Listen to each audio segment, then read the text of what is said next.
ಮುಂದೆ ಇದೆ, ಇದು OMR ಇದೆ. ಇವತ್ತಿನ ಪರೀಕ್ಷೆದು ಪ್ರಶ್ನೆ ಪತ್ರಿಕೆ ಇದೆ. ನೋಡಿ, OMR ಅಲ್ಲಿ ಏನಿದೆ ಅಂತಂದ್ರೆ ದಿನಾಂಕ, ಅಭ್ಯರ್ಥಿಯ ಹೆಸರು, ನೋಂದಣಿ ಸಂಖ್ಯೆ, ವರ್ಷನ್ ಕೋಡ್, ಪ್ರಶ್ನೆ ಪತ್ರಿಕೆ ವರ್ಷನ್ ಕೋಡು, ಪ್ರಶ್ನೆ ಪತ್ರಿಕೆ ಕ್ರಮ ಸಂಖ್ಯೆ. ಒಂದು ವೇಳೆ ವಿದ್ಯಾರ್ಥಿಗಳ ಅರ್ಥ ಮಾಡ್ಕೊಳ್ಳಿ, ಪ್ರಶ್ನೆ ಪತ್ರಿಕೆ ಕ್ರಮ ಸಂಖ್ಯೆ ಏನಿದೆ ಅದು ಮತ್ತೆ ಉತ್ತರ ಪತ್ರಿಕೆ OMR ನ ಕ್ರಮ ಸಂಖ್ಯೆ ಎರಡೂ ಒಂದೇ ಆಗಿದ್ದು ಅದು ಕಡ್ಡಾಯ ಆಗಿದ್ರೆ, ಕಂಪಲ್ಸರಿ ಆಗಿದ್ರೆ OMR ಒಳಗಡೆ ಮತ್ತೆ ಈ ಪ್ರಶ್ನೆ ಪತ್ರಿಕೆ ಸಂಖ್ಯೆ ತುಂಬಿ ಅಂತೇಳಿ ನಾವು ಕಾಲಂ ಕೊಡ್ತಿದ್ವಾ? ಕಳೆದ 2.5 ವರ್ಷದಿಂದ ಪ್ರಾಧಿಕಾರದಲ್ಲಿ ನಾನು ಪರೀಕ್ಷೆಗಳನ್ನ ನಡೆಸ್ಕೊಂತ ಬಂದಿದ್ದೀನಿ. ಯಾವ್ದಾದ್ರು ಒಂದು ಪರೀಕ್ಷೆನಲ್ಲಿ OMR ಮತ್ತೆ ಪ್ರಶ್ನೆ ಪತ್ರಿಕೆ ಕ್ರಮ ಸಂಖ್ಯೆ ಒಂದೇ ಆಗಿರ್ಬೇಕು ಅಂತ ನಾವು ಇನ್ಸ್ಟ್ರಕ್ಷನ್ಸ್ ಕೊಟ್ಟಿದೀವ? ಅಂತದೊಂದು ಕಲ್ಪನೆನ ಯಾಕೆ ವಿದ್ಯಾರ್ಥಿಗಳು ಮಾಡ್ಕೊಂಡು ಅದು ಇಲ್ಲ ಇದು ಬೇರೆ ಬೇರೆ ಇದೆ. ರಾಜ್ಯದ ಕೆಲವೇ ರಾಜ್ಯದಲ್ಲಿ ಎಲ್ಲೂ ಇರುವಂತಹ ಅನುಮಾನಗಳು ಈ ವಿದ್ಯಾರ್ಥಿಗಳಿಗೆ ಬಂತು. ಓಕೆ ಸರಿ, ಬಂದ್ರೆ ಏನ್ ಮಾಡ್ಬೇಕು ವಿದ್ಯಾರ್ಥಿಗಳು?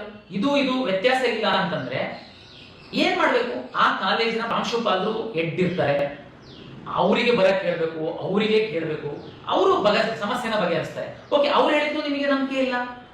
ನಮ್ಮ ಡೆಪ್ಟಿ ಕಮಿಷನರು, ADC, AC ಎಲ್ಲರೂ ಫೀಲ್ಡ್ ಅಲ್ಲಿ ಇದ್ರು. ಇವತ್ತು ಅರ್ಧ ಗಂಟೆ ಒಳಗಡೆ 20 ನಿಮಿಷದೊಳಗಡೆ ಅವರು ಸಹ ಬರ್ತಿದ್ರು.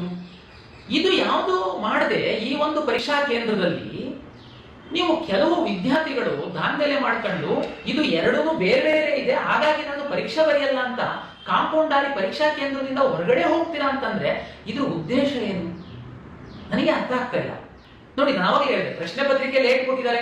ಓಕೆ, ನಿಮ್ಮ ಬೇಡಿಕೆ ಲೇಟ್ ಕೊಟ್ಟಷ್ಟು ಸಮಯನ ನನಗೆ ಕೂಡಿಸಿ ಕೊಡಬೇಕು, ಕರೆಕ್ಟಾ?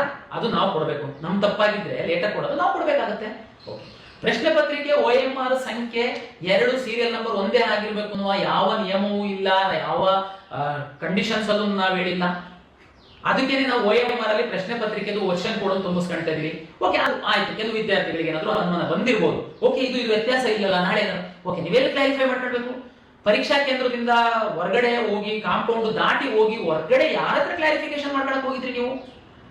ಪ್ರಾಂಶುಪಾಲರು ಒಳಗಡೆ ಇದ್ರು, ಇನ್ವಿಜಿಲೇಟರ್ ಒಳಗಡೆ ಇದ್ರು, ಫೋನ್ ಮಾಡಿದ್ರೆ DC ಓಡಿ ಬರೋರಲ್ಲಿಗೆ. ನೀವು ಕಾಂಪೌಂಡ್ ನೆಗೆದು, ಓಕೆ, ಕಾಂಪೌಂಡ್ ನೆಗೆದು ಹೇಗಿದೆ? ನಿಮ್ಮ ಹಾಲ್ ಟಿಕೆಟ್ ಅಲ್ಲಿ ಹಿಂದೆ ತಾವು ತೆಗೆದು ಎಲ್ಲ ವಿದ್ಯಾರ್ಥಿಗಳು ಬಹಳ ಸ್ಪಷ್ಟವಾಗಿ ಹೇಳಿದೀವಿ, ಯಾವುದೇ ಕಾರಣಕ್ಕೆ ಪರೀಕ್ಷೆ ಮುಗಿದ